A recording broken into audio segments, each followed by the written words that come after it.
And habang naglalakad-lakad kami ni Asin, nandito yung beach policy nila. So, kung magsiswimming kayo, may kasama kang bata, ayan, dapat palaging may kasamang matanda na marunong lumangoy.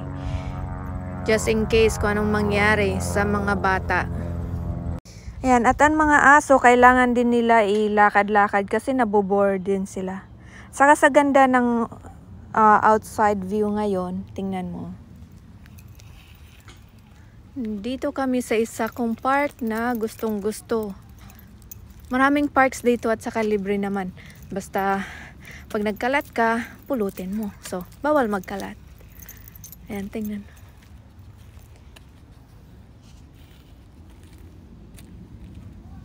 Excited si Aso pag lumalabas kami.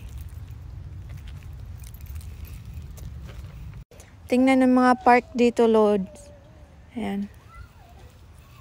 May taong nakahiga doon. Ayun, pwede kang mag-picnic, magdala ng duyan, pwede kang mag-swimming.